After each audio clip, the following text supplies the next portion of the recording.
સત્સંગનો મહિમા શું છે? કેમ આજે કળિયુગની અંદર જ્યાં જ્યાં જ્યાં ઠેર ઠેર ઠેર ઠેર ઠેકાણે સત્સંગ થાય?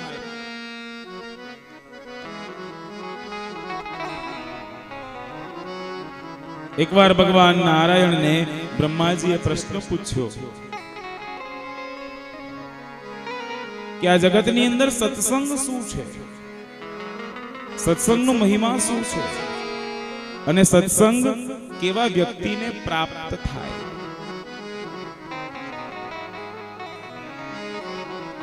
આવો જ પ્રશ્ન નારદજીએ પણ નારાયણને પૂછ્યો અને ત્યારે ભગવાન નારાયણ જવાબ આપતા આપતા નારદજીને કહેવા લાગ્યા કે હે નારદ, સત્સંગનો મહિમા જાણવો હોય ને તો જાઓ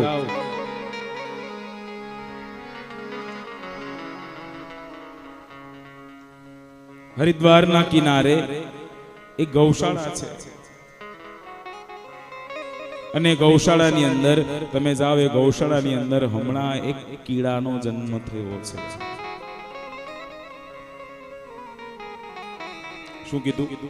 ગૌશાળામાં જાઓ, ગૌશાળામાં એક કીડાનો જન્મ થયો છે. એક કીડાને જઈને તમે પૂછજો સત્સંગનો મહિમા શું, એ તમને બતાવશે.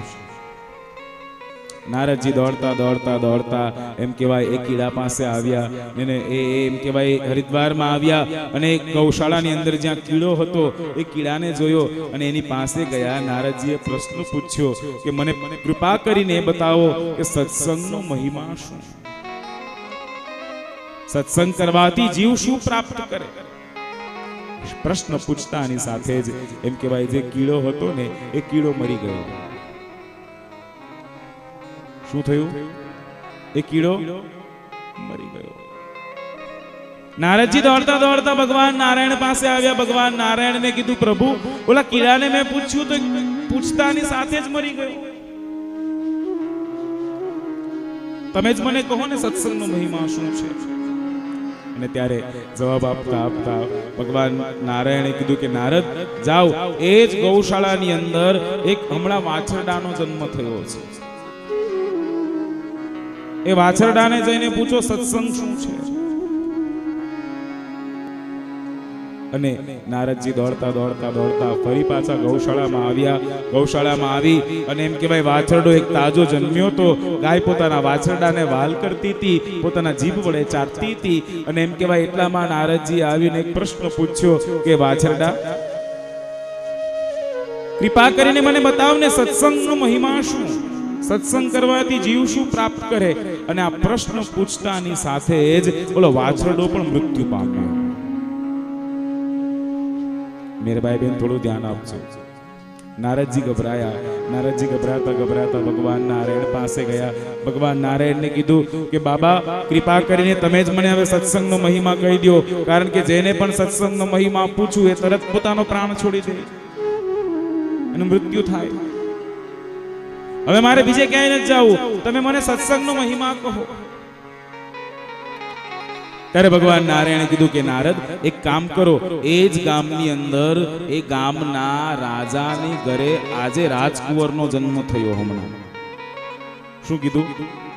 રાજાને ઘરે રાજકુંવરનો જન્મ થયો. જાઓ તમે ત્યાં જઈને પૂછો, એને પૂછો સત્સંગનો મહિમા શું, એ તમને સત્સંગનો મહિમા જણાવશે. નારદજી કહે કીડા સુધી બરાબર હતું પ્રભુ, વાછરડા સુધી બરાબર હતું. હવે જેવા રાજકુંવરને પૂછીશ અને કદાચ ઈ તો મને બંધોને બલિરાજા કરી દેશે, જેલમાં પુરાવવું પડશે. તમે જાઓ તો ખરા. અને નારદજી દોડતા દોડતા દોડતા એમ કહેવાય ફરી પાછા એક ગામની અંદર આવ્યા. રાજા એમ કહેવાય પોતાના ઘરે બાળકનો જન્મ થયો એટલે આનંદ મનાવી રહ્યા હતા, પોતાનું ધન સંપદા લોકોને લૂંટાવી રહ્યા હતા.